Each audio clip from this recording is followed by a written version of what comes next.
Hi dancers and welcome back to my channel. So guys, panibagong vlog na naman na aking bibigay para sa inyo. But before I start, kung bago ka lang sa aking channel, don't forget to click the red button sa baba yung notification bell sa tabi nito para maging updated ka sa lahat ng videos ko, every post ko.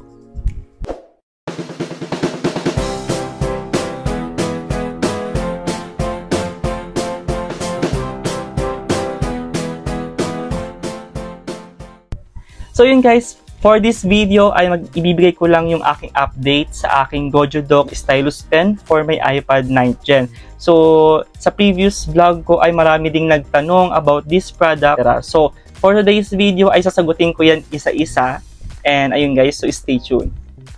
So yun guys, here's my iPad 9th Gen and ayun, nakakabit dito yung aking Goju Dock Stylus Pen.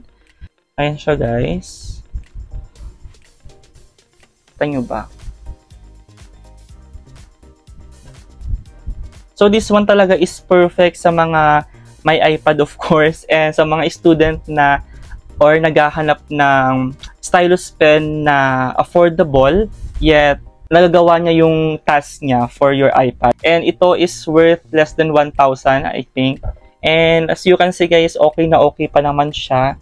Hindi pa ganun kapudpod yung dulo niya dahil sa hindi ko naman siya masyadong nagagamit. More on scrolling lang din naman ako. And so may nagtanong dito, can you please paste the link po for the pen? So check mo na lang sa description box yung Shopee link nito. Lalagay ko siya dito. So thank you for that comment at Romela Canaveral. Ayan. So does this work on a Lenovo IdeaPad D330? Dito hindi ako sure, hindi ko pa na-search. Hindi ko po alam kung compatible siya with Lenovo IdeaPad.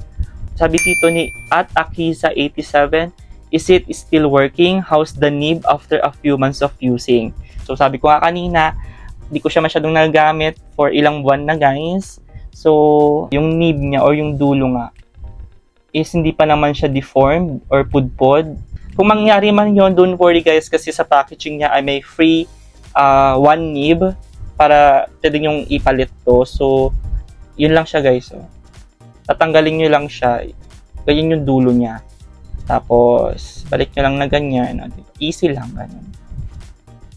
Sabi dito ni Stephen John Apostol 6597. Hello sa'yo. Sabi, hello, anong gen ng pen? Okay. Naglagay na pala ako ng kinoment ko din yung Shopee link pala dito. So, to check. Kasi basta nakalagay dito, Goju Dock Stylus Pen for iPad Pencil 9th Gen 876, ganun.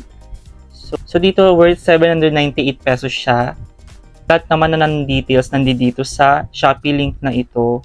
So kung yung iPad din nyo is yun nga, 9th Gen 8765 for iPad Air 4 and 5, tas Pro 11, pasok tong stylus pen na ito. Compatible siya. So yun, don't worry, ilalagay ko naman yung Shopee link nito sa description box sa video ito or check nyo na rin dun sa mga comments ko dun sa una kong video para nga ma-check nyo yung Shopee link. So yun guys, that's it. So thank you so much sa lahat ng mga nag-comment sa previous video ko about this stylus pen from Goju Dock. And yun guys, kung napapanood nyo man to ulit sa mga nag-comment, check nyo na lang yung description box para sa Shopee link. And ayun guys, so worth less 800 pesos lang naman siya. So affordable na rin siya sa ganito guys. And the quality is very good. And guys, and easy access lang siya. Very compatible sa inyong iPad. Long press pa lang. Diba?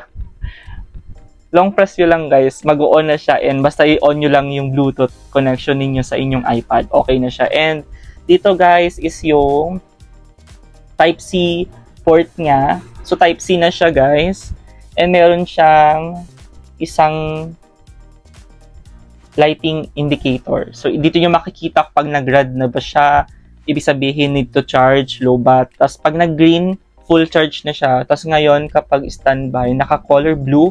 Ibig sabihin yun nga, anytime pwede nyo siyang gamitin. Ganun. So ito yung signal nyo guys, alam nyo na yan. And ayun guys, thank you for watching this video hanggang dulo. And kung may mga comments pa kayo, opinion, comments, reactions about this video, i-comment nyo lang sa baba. And kung ano pa yung mga gusto nyong gawin kong contents about this, comment nyo lang din sa baba. And don't forget to like, share, and subscribe sa aking channel for more updates. Thank you guys for watching. Bye-bye!